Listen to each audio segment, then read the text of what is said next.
Graça e paz, queridos. É sempre uma alegria compartilhar a palavra de Deus e ter a sua audiência sempre qualificada. Eu quero compartilhar um texto que está no Evangelho de Mateus, capítulo 25, versículos de 1 a 13. É um texto que nos fala sobre a parábola das 10 virgens. Bom, alguns comentaristas falam que esta parábola, ela na verdade é extraída de uma tradição judaica, em que a noiva, ela em algum momento aguarda a chegada do noivo e ela chama então o que aqui nós denominamos como as damas de honra. Essas damas de honra ficariam na casa da noiva, e elas são virgens, e elas ficariam aguardando a chegada deste noivo e teriam como função iluminar o caminho do noivo através das suas lâmpadas, ou com as suas lâmpadas. Isto é uma narrativa, e alguns comentaristas dizem que esta parábola foi extraída dessa história da cultura judaica. Bom, a parábola das 10 virgens, ela é na verdade uma continuidade de algumas parábolas que já estavam sendo contadas desde o capítulo 24 do Evangelho de Mateus. Ali no Evangelho de Mateus, no capítulo 24, ele fala sobre a parábola da figueira e fala também sobre a parábola do servo bom e do servo mau. Ambas as parábolas têm por objetivo ensinar sobre a volta de Jesus. E essas parábolas que estão tratando sobre a volta de Jesus, elas têm então como objetivo levar-nos a refletirmos sobre a importância da vigilância. Então, quando nós estamos lendo esta parábola, nós vamos perceber que algumas estavam vigiando e outras não. Então, o que eu quero tratar aqui com vocês nessa meditação é sobre a volta de Jesus, que a palavra do Senhor está dizendo que a volta de Cristo, ela se dá de modo inesperado. É uma volta repentina. Em outro momento, o Senhor diz que se nós soubéssemos a que hora viria um ladrão, nós trataríamos de trancar as portas e janelas. Então, sobre a volta de Jesus, ninguém sabe, nem o dia, nem a hora, ninguém sabe quando isso se dará. O que a parábola vai ensinar é que a volta de Jesus, ela se dá de modo repentino. Portanto, quando ele está falando lá no capítulo 24, capítulo que antecede o capítulo 25, ele vai nos dar alguns sinais sobre a volta de Jesus. Nós sabemos que a volta ela é repentina, mas haverá alguns sinais que farão com que nós estejamos atentos. Ele diz sobre a destruição do templo em Jerusalém. Este é um sinal. No entanto, o templo de Jerusalém, ele foi destruído no ano 70 depois de Cristo. Existe uma forte corrente teológica que acredita que o templo será reconstruído, e muitos falam que já existe até um projeto, uma maquete daquilo que será o novo templo dos judeus em Jerusalém, e que quando este templo então for reconstruído e passar então por uma nova destruição, este seria um sinal de que a volta de Jesus estaria perto. Ainda no capítulo 24, falando sobre a volta do Filho do Homem, ele então fala sobre princípio de dores.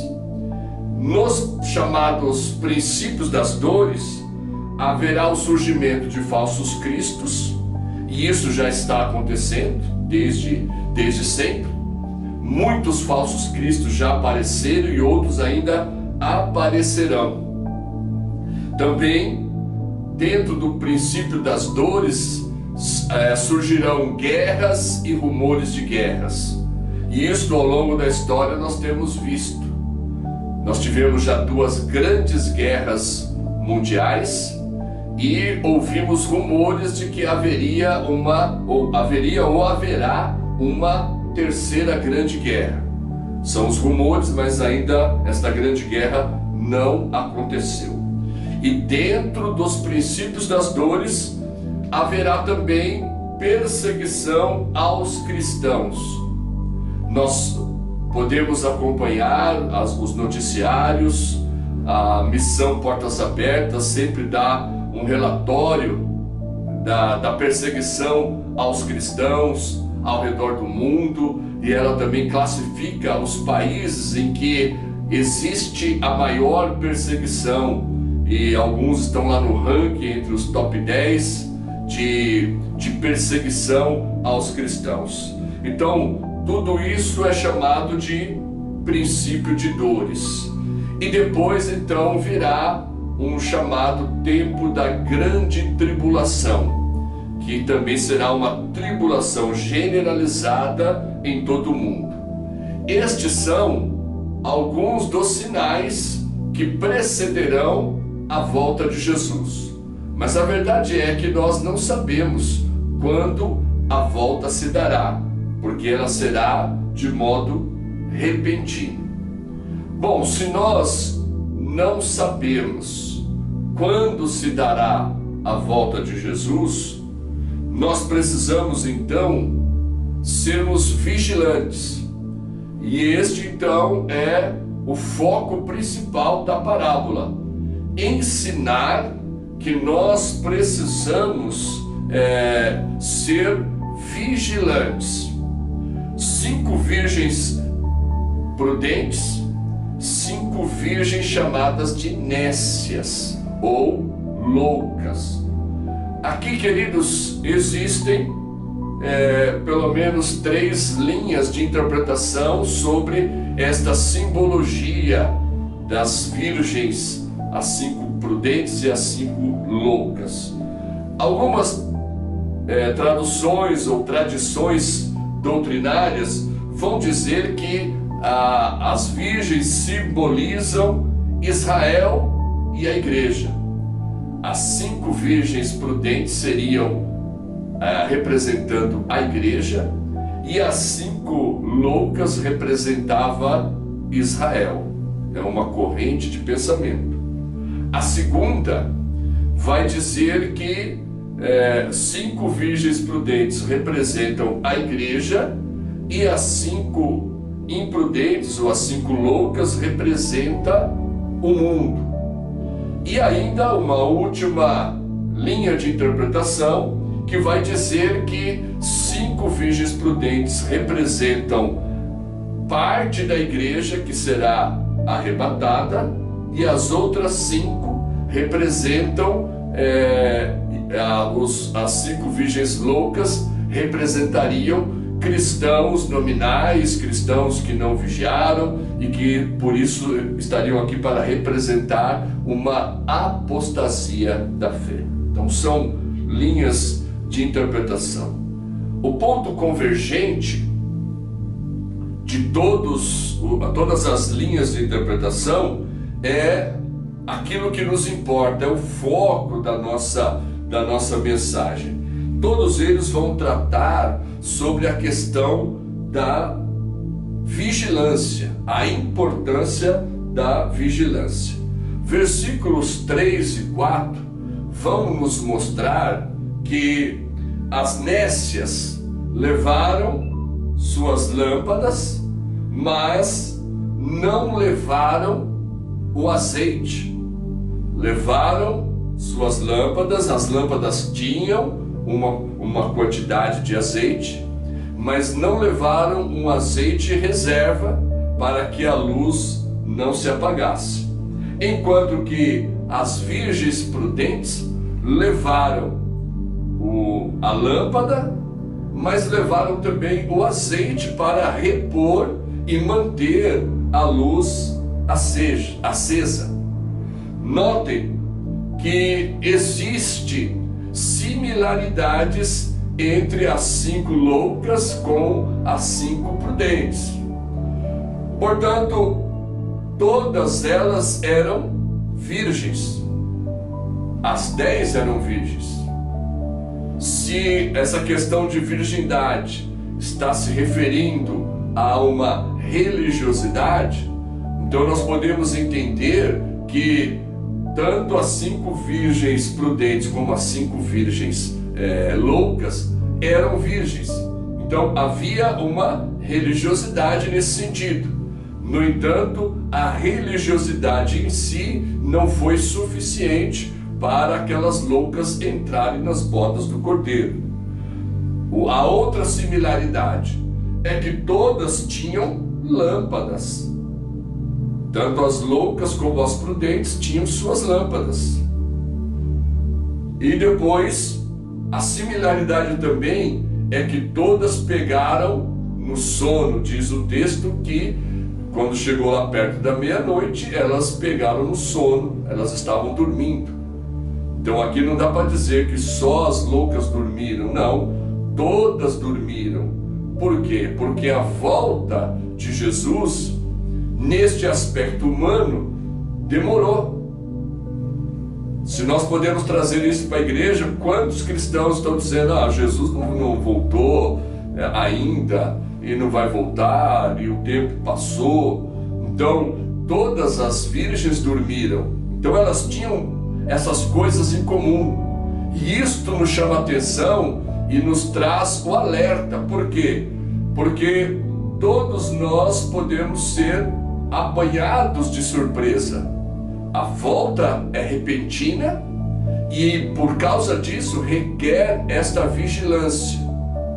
Então, elas tinham essas coisas em comum. Agora, a palavra diz que as 5 virgens prudentes, elas tinham feito o quê?